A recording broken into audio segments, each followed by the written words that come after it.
नमस्ते, आप देख रहे हैं न्यूज़ 18। मैं हूं हर्षित जोशी और मेरे साथ राजस्थान से मौजूद हैं मेरे वरिष्ठ सहयोगी भवानी सिंह।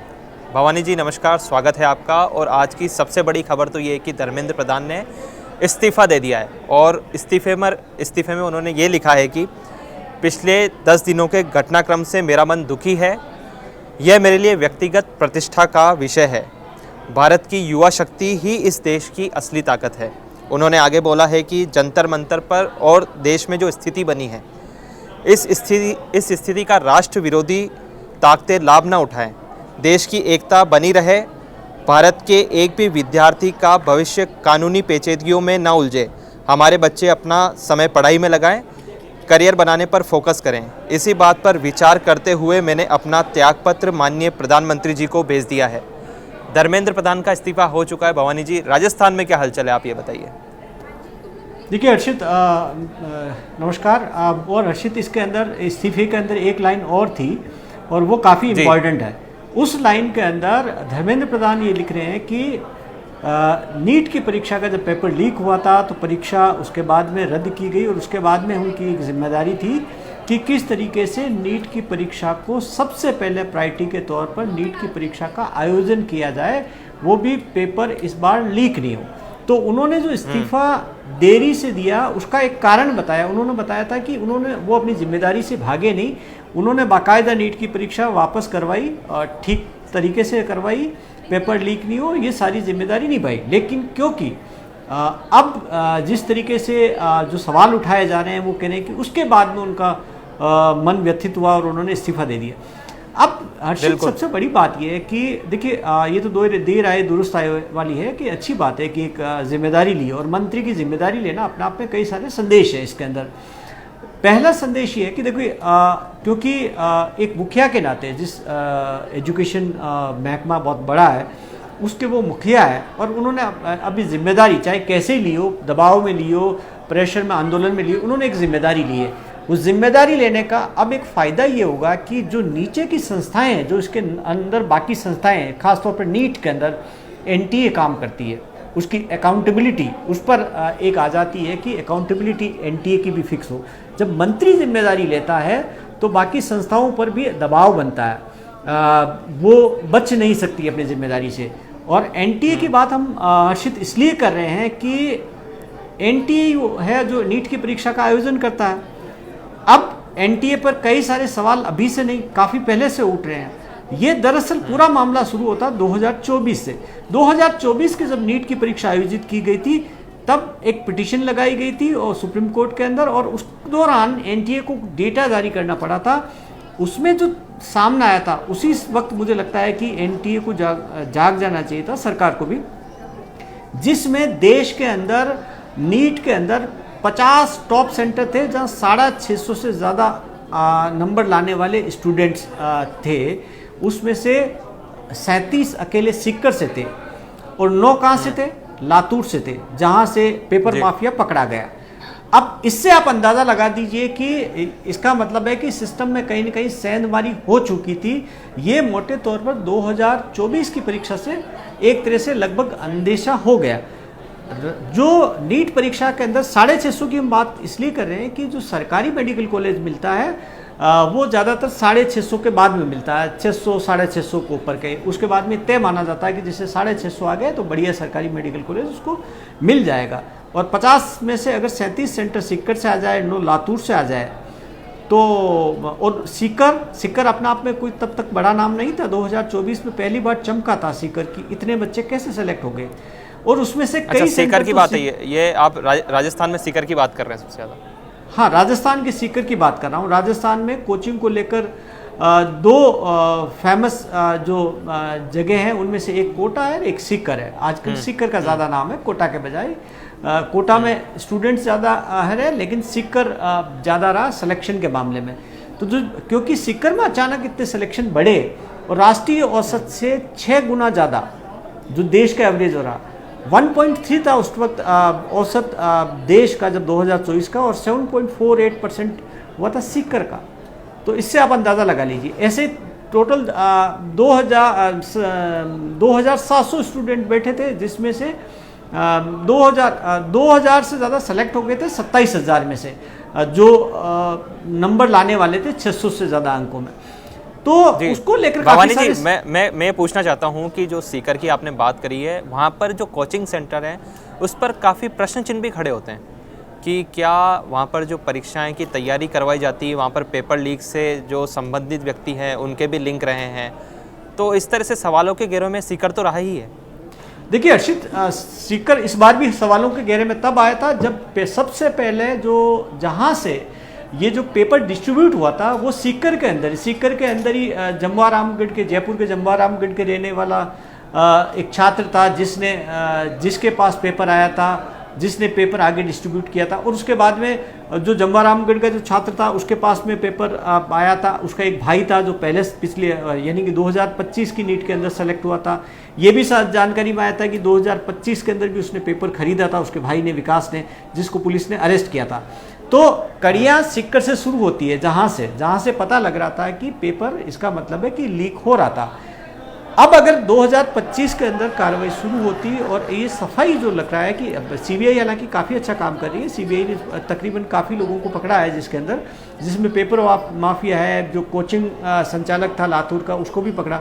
लेकिन इसके अंदर जो अभी भी जो लग रहा है कि जिस लेवल पे काम होना चाहिए, जाहिर तौर पर लग रहा है कि सरकार काम करेगी, क्योंकि जो एक एक्शन और लिया इससे पहले, धर्मेंद्र प्रधान ने जो इस्तीफा दिया उससे पहले एनटीए के अंदर 25 कर्मचारियों को बर्खास्त किया। हालांकि वो सब कॉन्ट्रैक्ट पे थे, संविदा पे थे, लेकिन ये भी एक शुरुआत है, क्योंकि जो एनटीए की समस्या है, क्योंकि पेपर जो ये पूरा लीक हुआ उसमें अभी तक जो एनटीए पे, क्योंकि एनटीए के अंदर बिना अफसरों की मिली भगत के, बिना अंदर के सिस्टम के लीकेज के ये संभव नहीं था कि पेपर इस तरीके से पेपर सेट करने वाला सवाल बार लेकर आ जाए और उसके बाद में वो पेपर माफियाओं तक पहुंच जाए। क्योंकि जो एक्सपर्ट्स को जिनको पकड़ा था, पीवी कुलकर्णी जिसने पेपर सेट किया था, मनीषा बंधारे, ये पेपर सेट करने वाले थे, लेकिन आप देखिए कि इनकी अंदर तक अंडरस्टैंडिंग थी, क्योंकि अंदर जो ये लोग एक्सपर्ट टीम में भी थे। एक पेपर सेट करने वाला, एनटीए का जो पेपर तैयार होते हैं उसको अगर आप पूरी प्रक्रिया को देखेंगे तो लगेगा कि शायद लीक हो ही नहीं सकता, क्योंकि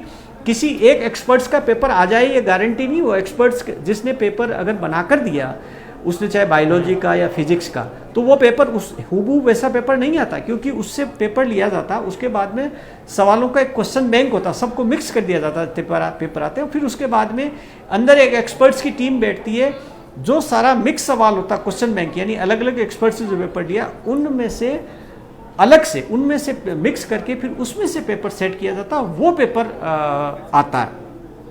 तो ऐसी स्थिति के अंदर एनटीए के अंदर, एनटीए में क्योंकि जिस वक्त ये काम किया जाता है, यानी एक्सपर्ट्स जब जो सब्जेक्ट एक्सपर्ट्स हैं जिनसे इन्होंने पेपर सेट कराया, उनके पेपर की मिक्सिंग की जाती है, उसमें से जब पेपर तैयार किया जाता है तो उसमें एक एक्सपर्ट की टीम अलग होती है, वो पेपर को छांटती है। छांटने के बाद में ये तय करती है कि इसमें से कौन से सवाल, कितने सवाल लेने हैं, और वो एक्सपर्ट्स अलग होते हैं और उनके मोबाइल फ़ोन, इवन खाना भी उनको अंदर ही दिया जाता है। वो सीसीटीवी कैमरों की निगरानी में रहते हैं 24 घंटे, काफ़ी कुछ, मतलब आप वो बाहर नहीं जा सकते। और अब हम अंदाज़ा लगाइए कि वो कितने सवाल याद करके अगर बाहर भी चले गए तो चले जाएंगे। अब ऐसी स्थिति में ऐसा लग रहा है कि जो एनटीए के अंदर की जो मिलीभगत है वो बड़ी हो सकती है। उसकी वजह यह है कि एनटीए के अंदर स्टाफ काफ़ी कम है, अभी भी एनटीए के अंदर तकरीबन 30% से स्टाफ की कमी है। आउटसोर्सिंग बड़े पैमाने पे की जा रही है, कॉन्ट्रैक्ट पे रखा जा रहा, इसीलिए परीक्षाएं कॉम्प्रोमाइज़ होती है। जो कॉन्ट्रैक्ट वाला व्यक्ति होगा या आउटसोर्सिंग का होगा, उस पर आप भरोसा कैसे करेंगे? तो हर्षित, इसके अंदर रिफॉर्म की बड़ी ज़रूरत है। जी हर्षित, आप बोल रहे थे कुछ? हाँ, मैं कह रहा हूँ ये तो बात हो गई एनटीए की कि जिस तरह से पेपर लीक हुआ, उसके बाद धर्मेंद्र प्रधान ने भी इस्तीफा हो चुका है। अब हम राजस्थान की बात करते हैं, वहाँ पर भी कई पेपर लीक हुए, वहाँ पर भी कई, लगभग कांग्रेस सरकार में भी सबसे ज़्यादा पेपर लीक तो कांग्रेस सरकार में हुआ है। उस पर क्या कहना है कि वहाँ पर भी लगातार इस तरह की घटनाएं सामने आई, वहाँ पर भी आंदोलन हुए हैं। पिछली बार जब हमने जिक्र किया था कि जो सुरेश ढाका है उसके पिताजी ने 20 करोड़ का टेंडर ले लिया है, वो पैसा कहाँ से आया, उस पर कहाँ तक अभी तक जाँच हुई। जो पुराने जो शिक्षा मंत्री थे वो भी सवालों के घेरे में है, गोविंद सिंह डोटासरा, उन पर क्या कार्रवाई हुई। अभी वाले शिक्षा मंत्री भी बयान देते रहते हैं। बिल्कुल, तो हम इस पर चर्चा करते हैं आगे। आपने बिल्कुल सही मुद्दा उठाया और सही आपने नब्ज को पकड़ा है हर्षित। सवाल यही है कि कारपेट के नीचे बाकी चीजें न छुप जाए इसकी आड़ के अंदर, क्योंकि राजस्थान के अंदर आप देखिए कि कांग्रेस सड़क पर उतरी है, नीट पेपर लीक को लेकर आंदोलन कर रहे हैं और उसकी अगुवाई कौन कर रहे हैं? अशोक गहलोत। वो अशोक गहलोत जिनकी सरकार के दौरान 17 पेपर लीक हुए, जो परीक्षा आयोजित कराई सबका पेपर लीक, चाहे वो शिक्षक भर्ती परीक्षा हो, चाहे सब इंस्पेक्टर भर्ती परीक्षा हो, हर परीक्षा का पेपर लीक। तो जिसने पेपर लीक का रिकॉर्ड बना दिया, और पेपर लीक नहीं थे, पेपर बेचे गए थे।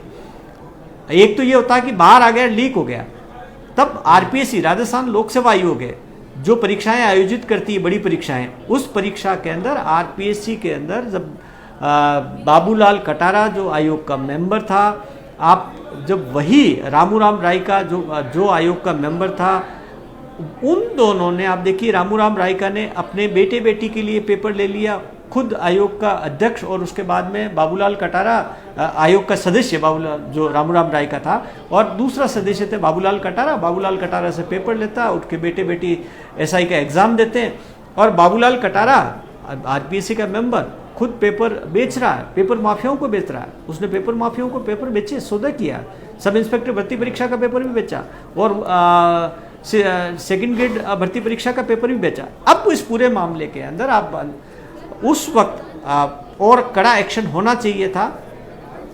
तब सरकार अगर कड़ा एक्शन लेती, एक विजिबल एक्शन होना चाहिए था, जिसके अंदर बड़ी कार्रवाई कई तरीके की होनी चाहिए। कि आरपीएससी के पुनर्गठन की मांग खुद सचिन पायलट ने, जो उस वक्त कांग्रेस नेता थे, तब अशोक गहलोत जब मुख्यमंत्री थे, उन्होंने एक मार्च निकाला था, कहा कि आरपीएससी भंग करके उसका पुनर्गठन करना चाहिए। सचिन पायलट की मांगों पर तो अशोक गहलोत ने कुछ नहीं किया।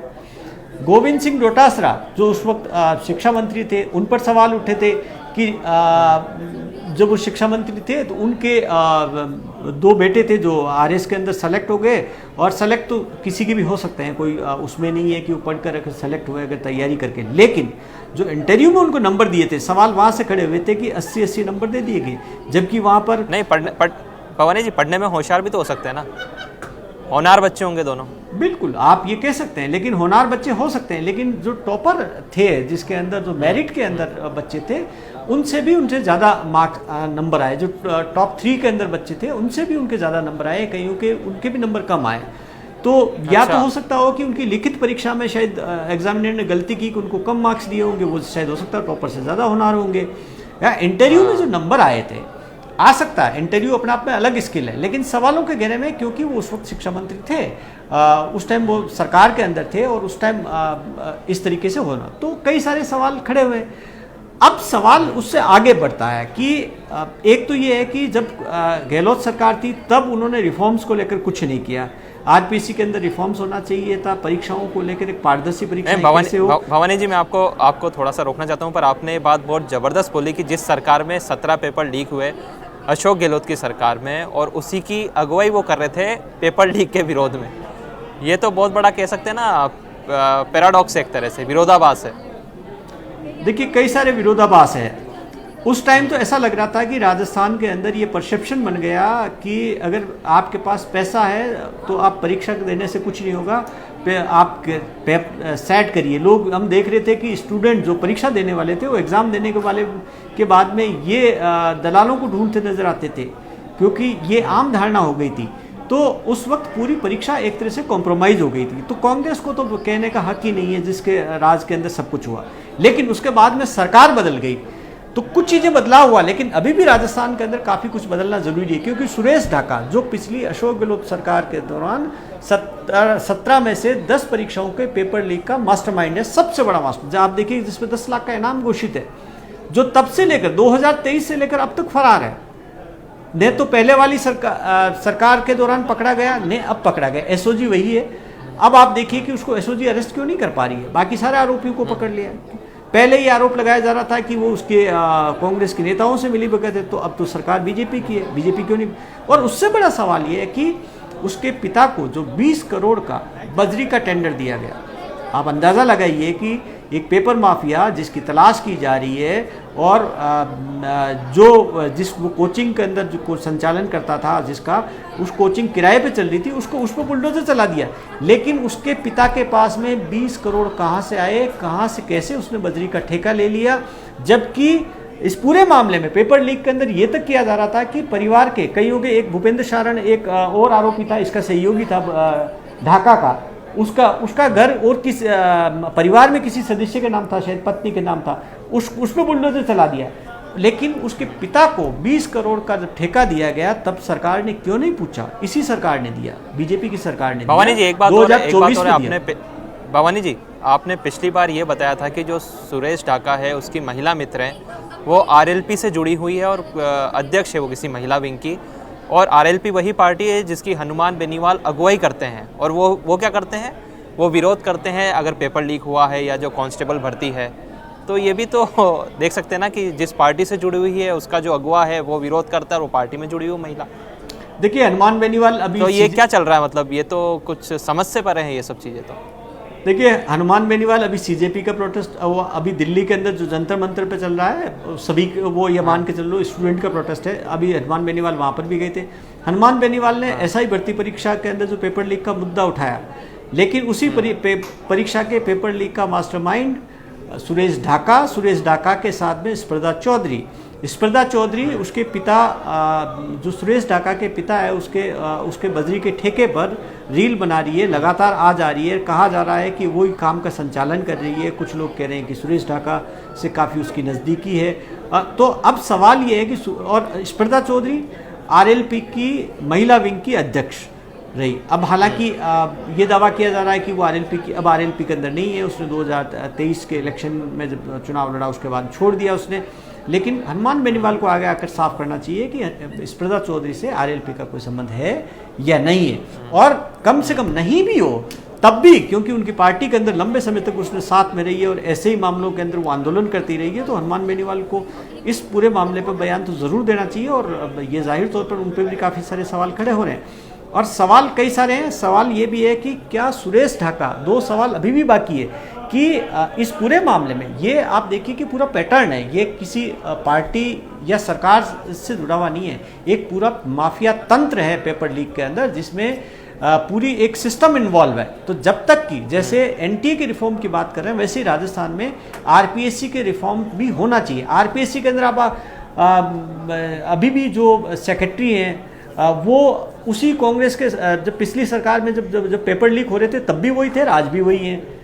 कई जो अहम पदों पर बैठे हुए थे, जो वो वही अफसर अभी भी तैनात हैं, किसी को नहीं हटाया। तो सरकार आने के बाद में कम से कम एक बदलाव, एक सफाई, एक बार सरकार बचाव करती रही कि आरपीएससी कॉन्स्टिट्यूशनल बॉडी है और इसमें बदलाव के लिए अमेंडमेंट लाना पड़ता है, लेकिन अफसर लगाने और हटाने के लिए तो कोई बदलाव की, आपको किसी अमेंडमेंट की जरूरत नहीं है।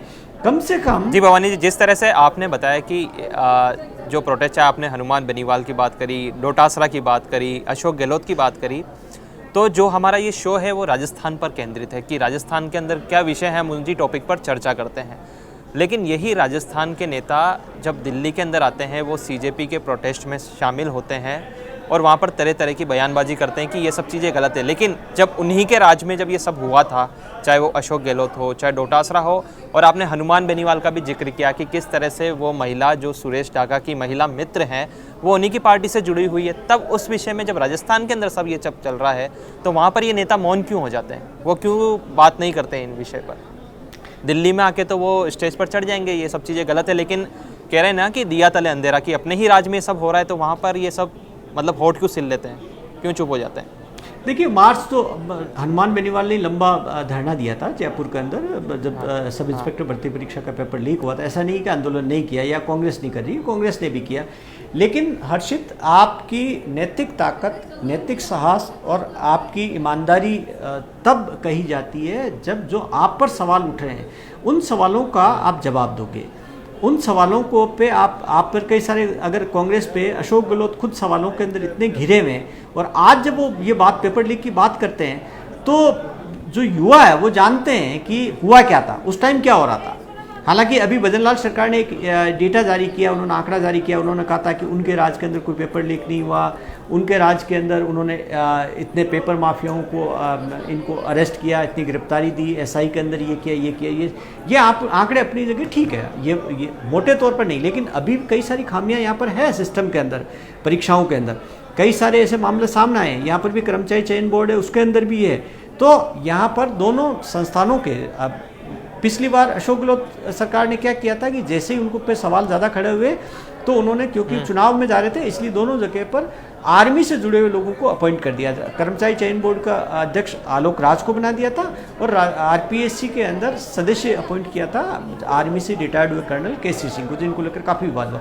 अब वो कार्यवाहक अध्यक्ष है इस वक्त आरपीएससी के, तो उनसे भी अब देख रहे हैं कि वो क्या रिफॉर्म करते हैं। आलोक राज में यह कर्मचारी चयन बोर्ड के अंदर भी कई सारे स्टाफ का भी दिक्कत है, तो कई सारी खामियां भी है और कई सारे सवाल यहाँ पर भी खड़े हुए हैं। अभी जो परीक्षाएं आयोजित कराई है यहाँ पर, तो काफ़ी रिफॉर्म्स की ज़रूरत है अभी, और ये सरकारों के लिए मुझे लगता है कि ये अलर्ट साइन है सभी सरकारों के लिए, केवल राजस्थान ही नहीं, कि आप जो भर्ती बोर्ड है, रिक्रूटमेंट बोर्ड है, उनमें ट्रांसपेरेंसी लाए, उनमें एक सशक्त, उनको अगर ठीक तरीके से किया जाए, उसमें अच्छे लोगों का अपॉइंटमेंट किया जाए तो उससे रिफॉर्म किया जा सकता है, तब भी परीक्षाएं सुचारू रूप से आयोजित की जाए हो पाएगी। अब आप देखिए कि भवानी जी, अभी राजस्थान के जो अभी के शिक्षा मंत्री हैं मदन दिलावर, वो भी काफ़ी बयानबाजी करते रहते हैं। आप देखिए कि मदन दिलावर का अभी एक बयान आया धर्मेंद्र प्रधान के इस्तीफे से पहले ही, उन्होंने कहा था कि जो दिल्ली के अंदर जंतर मंतर पर आंदोलन चल रहा है उसके अंदर तो जो बाहर के घुसपैठी है, उन्होंने कहा था कि अराजक तत्व है, देश विरोधी तत्व ये आंदोलन कर रहे हैं। अब देखिए कि ऐसी स्थिति में जहाँ छात्र सड़क पर है, जहाँ केंद्र सरकार, खुद प्रधानमंत्री काफ़ी सीरियसली ले रहे थे, वो लगातार इंस्टा के जरिए एड्रेस कर रहे थे, वो समझ पा रहे थे कि यूथ के अंदर एक गुस्सा है। ऐसी स्थिति में राजस्थान के शिक्षा मंत्री ऐसी बातें कर रहे हैं, और ये अभी सवालों में नहीं है। जब नीट परीक्षा में जब पेपर लीक का मामला जब आया था, उस वक्त जब तब भी इन्होंने कहा था कि ये कोई बड़ा मसला नहीं है। अब आप देखिए कि पेपर लीक हो जाता, वो कह रहे हैं कि बड़ी बात नहीं है, उस वक्त भी कहा था उन्होंने, हालांकि वो बाद में नीट परीक्षा रद्द हो गई थी। और जो पेपर लीक के अंदर जो परिवार इन्वॉल्व था जमवारामगढ़ का, उस परिवार के साथ में इनकी तस्वीरें खूब सोशल मीडिया पर वायरल हो रही थी। तो राजस्थान के जो शिक्षा मंत्री है मदन दिलावर, उनको भी बयानबाजी के बजाय नहीं, वो तस्वीरें वायरल हुई थी, तो मदन दिलावर ने बोला था ना बाकायदा कि तस्वीरें तो कोई किसी के साथ भी खिंचवा सकता है, इसमें क्या गलत बात होगी। कोई भी आता है, कोई भी कार्य करता है, कोई भी व्यक्ति है सामान्य, मैं सबको तो जानता हूँ नहीं, कोई मेरे साथ आके तस्वीर खिंचा ले तो इसमें मेरी क्या गलती है। सिर्फ तस्वीर ही नहीं खिंचाई, उनके घर पे भी गए थे। केवल तस्वीर खिंचवाना अलग बात है, उस परिवार के घर पर जमवारामगढ़ का वो गए थे, घर की भी तस्वीर है, तो वो संबंध होना भी बड़ी बात नहीं। चलो कोई किसी मंत्री को, अगर किसी का कोई रिश्तेदार भी अगर पेपर माफिया निकल जाए या बदमाश निकल जाए तो वो क्या करें, सवाल उस पर सवाल नहीं है। सवाल सबसे बड़ा इसको लेकर है कि बतौर शिक्षा मंत्री आपकी एक जिम्मेदारी बनती है और गैर जिम्मेदाराना आप बयान दे रहे हैं, आपकी तस्वीर वायरल हो रही है, उसके बाद में भी आप ये जिम्मेदारी लीजिए ना कि अगर राजस्थान के अंदर हम रिफॉर्म करेंगे, बाकी चीज़ें ठीक करेंगे। आप स्टेट गवर्नमेंट की भी तो बड़ी अपनी जिम्मेदारी होती है। और मदन दिलावर लगातार बयानबाजी करता रहे, केवल एक मामला नहीं है, लगातार वो हर बार उनका एक ही टारगेट रहता है कि गोविंद सिंह डोटासरा पे, जो पूर्व शिक्षा मंत्री रहे, उन पर अटैक करना। राजनीतिक बयानबाजी अपनी जगह पर है, लेकिन आपको राजस्थान के अंदर रिफॉर्म करके दिखाना होगा। राजस्थान में स्कूलों की स्थिति काफी खराब है। गोविंद सिंह डोटासरा को गिरफ्तार करवाएंगे, उन्होंने बोला भी तो था, लेकिन अभी निकल गए सरकार को, 2-3 साल भी हो गए, अभी तक तो कुछ हुआ नहीं, सिर्फ बयान ही देते हैं। यही तो बड़ी बात है। आप देखिए कि जिस दिन से सरकार बदली उस दिन से लगातार मदन दिलावर और भी कई मंत्री, लेकिन मदन दिलावर तो लगातार कह रहे थे कि गोविंद सिंह डोटासरा चक्की फीसेंगे, जेल में जाएंगे, उन्होंने पेपर लीक कराया, वो बड़ी मछली है, उनको तो वो जल्दी जेल जाने वाले। वो जल्दी जेल कब जाएंगे? आज तो 2.5 साल से ऊपर से टाइम बीत गया, अभी तक गोविंद सिंह डोटासरा जेल जाने वाली तो बात अलग है, सरकार ने कोई FIR भी दर्ज नहीं कराई उनके खिलाफ। तो जो सरकार जो विपक्ष में रहते हुए लगातार आरोप लगा रही थी, ये कह रही थी कि मंत्रियों का इन्वॉल्वमेंट है, ये लोग शामिल हैं, तो उसके बावजूद कार्रवाई नहीं होती। एक इंटरेस्टिंग बात और बताता हूँ आपको, आप देखिए कि सरकार कैसे काम करती है। बताइए बिल्कुल बताइए, हमारे दर्शकों को पता होनी चाहिए, सब इंटरेस्टिंग बातें हैं बिल्कुल। देखिए कि जिस SOG ने बाबूलाल कटारा को अरेस्ट किया था, कब? अशोक गहलोत के टेन्योर के लास्ट टाइम पे, जब वहाँ पर छापा डाला था, बाबूलाल कटारा को अरेस्ट किया। उस तब सेकंड ग्रेड भर्ती परीक्षा के अंदर सबसे पहले इनका नाम आया था, तब उनको अरेस्ट किया था। जिस वक्त इनको अरेस्ट किया था उस वक्त वो एसआई भर्ती परीक्षा का इंटरव्यू ले रहे थे, वो इंटरव्यू बोर्ड के अंदर थे, इंटरव्यू ले रहे थे, ठीक है। अब उस दौरान अरेस्ट करने के दौरान उनसे घूस ली गई 7 लाख की। 7 लाख रुपए किसने लिए? एसओजी के उन अफसरों ने जो बाबूलाल कटारा को अरेस्ट करने गए थे, और उनके घर पर जो छापा डाला था, छापा डाला तो जब भी रेड डाली जाती है, वो बोर्ड के मेंबर थे, अजमेर में उनके सरकारी आवास पर गए और जो लैपटॉप, जो मोबाइल, जो भी जब्त किया उनसे, एक सोने की अंगूठी, तो वहाँ पर टीम ने क्या किया, उनका लैपटॉप अपने पास रख लिया, मोबाइल एक दूसरे अफसर ने रख लिया, और जो अंगूठी थी उस दौरान एक पुलिस के कर्मचारी को कहा कि इसको दे दो, उसको दिलवा दी। अच्छा। और फिर उसके बाद में उनसे 7 लाख रुपए और ले लिए। 7 लाख इस बात के लिए कि जो, क्योंकि एसआई भर्ती परीक्षा में, क्योंकि जब जैसे ही आप आरोपी को पकड़ो तो मोटे तौर पर ये अंदेशा हो जाता है कि एक परीक्षा का पेपर लीक किया तो दूसरे की भी आशंका होती है। तो शायद इसका खुलासा नहीं हुआ, लेकिन इसके अंदर ये था कि शायद एसआई भर्ती परीक्षा में उनका नाम नहीं आए, इसके लिए उनसे 7 लाख रुपए घूस ली गई और वो उनके परिवार ने ला कर दी। ये खुलासा तब हुआ जब सरकार बदली, जब ये सरकार आ गई, यानी कि बीजेपी की सरकार आ गई, और इन्होंने जब एसआई भर्ती परीक्षा के अंदर शंका हुई कि बाबूलाल कटारा हो सकते हैं, तब जेल से प्रोडक्शन वारंट पे लाकर उनसे पूछताछ की। तब आईयू बदल चुका था एसओजी में, उनसे पूछताछ की तो उन्होंने कहा ठीक है, उन्होंने आते स्वीकार कर लिया कि हाँ एसआई भर्ती परीक्षा का पेपर भी मैंने लीक किया, लेकिन मेरे से 7 लाख रुपए लिए वो तो दिलाओ। जो पहले की जांच टीम थी एसओजी की, उन्होंने 7 लाख रुपए ले लिए, उन्होंने कहा मेरी अंगूठी ले ली, इन्होंने मेरा लैपटॉप ले लिया, इन्होंने मेरे ये सामान लिया, वो सामान तो दिलाओ। अब आप अंदाज़ा लगाइए कि सिस्टम कैसे काम कर रहा है। उसके बाद में बाकायदा उन अफसरों को, जो उसमें 2 एडिशनल एसपी थे, उनको नोटिस इशू किया गया, उसकी एक जांच कमेटी, जांच टीम बनी, वो आज तक जांच रिपोर्ट सार्वजनिक नहीं की है। उसके बाद में अफसर बदल गए, बहुत बढ़िया, और आज तक उन अफसरों के खिलाफ कार्रवाई नहीं हुई। अभी भी जिन्होंने घूस ली थी वो भी जेल जाने चाहिए थे, दोनों एडिशनल एसपी और उसके अंदर एक इंस्पेक्टर था, तो उनके खिलाफ कोई कार्रवाई नहीं। तो इससे अंदाजा लगा सकते हैं कि सिस्टम कैसे काम कर, यानी पुलिस का जो जांच करता है वही घूस ले रहा है। लेकिन फिर भी 7 लाख रुपए कम ही लिए, मुझे ऐसा लगता है हमसे, आपको नहीं लगता? 7 लाख रुपए तो क्योंकि उनको अरेस्ट कर लिया ना, तो उनके कब्जे में तो आरोपी से ले रहे थे। अगर वो आरोपी नहीं होते तो हो सकता 7 की जगह 70 लाख रुपए लेते हैं उनसे, क्योंकि वो तो पहले से ही ऑलरेडी एक परीक्षा में तो उनको अरेस्ट कर ही लिया था कि दूसरी में आपका नाम नहीं आए। और वही जिस परीक्षा के अंदर आप गुनाह देखिए, गुनाह कितना बड़ा है। सब इंस्पेक्टर भर्ती परीक्षा में अगर वो घूस नहीं लेते तो सब इंस्पेक्टर भर्ती परीक्षा का खुलासा उसी वक्त हो जाता कि इसका पेपर लीक था, जब वो परीक्षा का इंटरव्यू चल रहे थे, तो वो भर्ती नहीं होती। अब आप अंदाज़ा लगाइए कि इस छुपाने की वजह से वो भर्ती परीक्षा पूरी होगी, वो ट्रेनिंग पे आ गए, तो फिर उसके बाद में वो सब इंस्पेक्टर बन गए। इस तरह के लोग होते हैं जो, भवानी जी, जो इस तरह के लोग होते हैं जो जांच करते हैं, जो इस तरह के अधिकारी होते हैं जो गलती करते हैं, पर इसका खामियाजा जो सरकार में सही लोग बैठे हैं या जो प्रशासन में सही लोग बैठे हैं, फिर उन पे प्रश्न चिन्ह खड़ा होता है। क्योंकि गलती तो नीचे वाला करता है ना, वो जांच करने गए व्यक्ति, उन्होंने साथ जो आप बता रहे थे एसओजी की जो टीम थी, अब ऊपर वाले को तो भरोसा होगा या सरकार को भरोसा होगा कि चलो ये ठीक करेंगे। अब नीचे ही कोई भ्रष्टाचार कर ले, घूस ले ले, फिर न्याय कैसे मिलेगा? तो आप फिर तो सब कटघरे में आते ना, गलती कोई और करता है, उसका खामियाजा कोई और भुगतता है। जैसे इस तरह से एनटीए में वाकई गलती अधिकारियों ने करी हो, लेकिन खामियाजा किसको भुगतना पड़ा आपको पता ही है। देखिए हर्षित, गलती नीचे वाला कर सकता है, लेकिन कार्रवाई करने की जिम्मेदारी किसकी? ऊपर वाले की है। अगर ऊपर वाला कार्रवाई नहीं करता तो डबल दोषी है। और इसीलिए क्योंकि इस सरकार ने अभी तक उन अफसरों के खिलाफ कोई कार्रवाई नहीं की है जिन्होंने घूस ली, वो जेल जाने चाहिए, इन्होंने नहीं भेजा।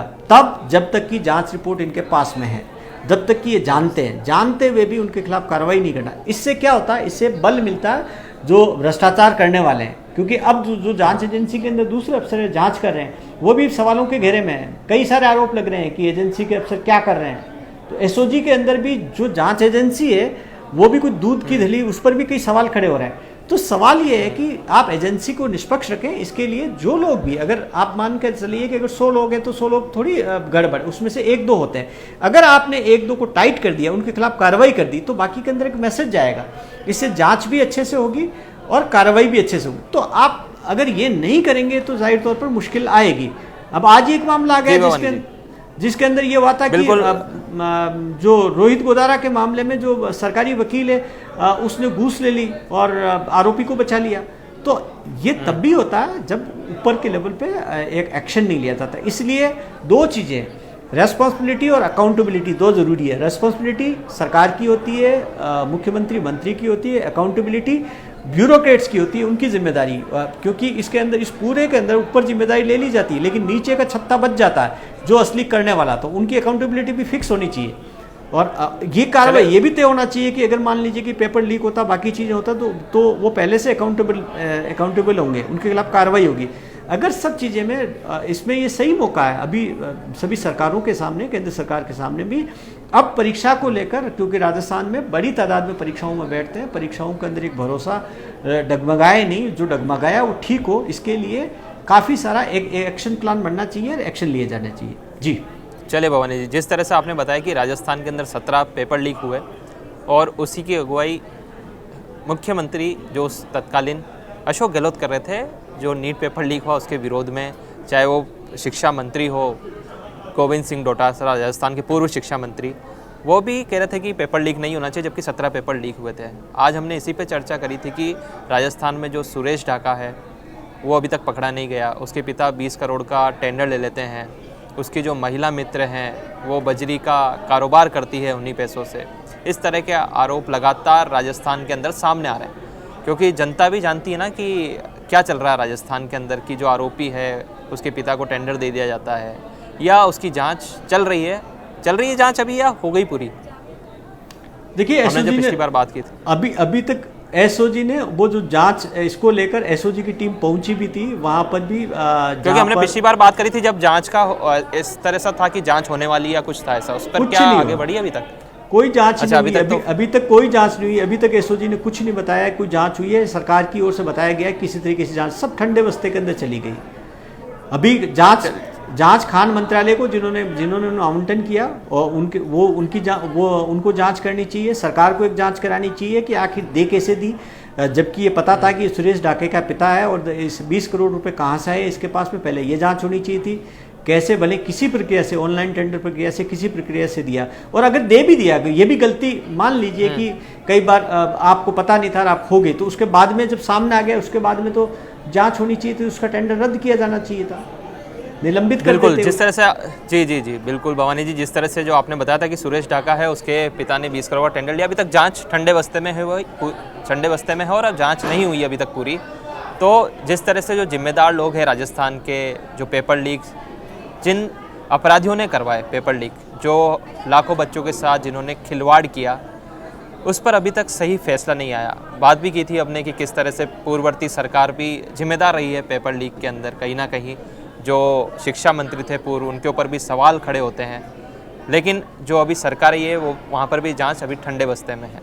तो भवानी जी, अगले सप्ताह मिलते हैं और राजस्थान की दूसरे विषयों पर चर्चा करेंगे। आपने जो समय दिया उसके लिए बहुत बहुत धन्यवाद। नमस्कार।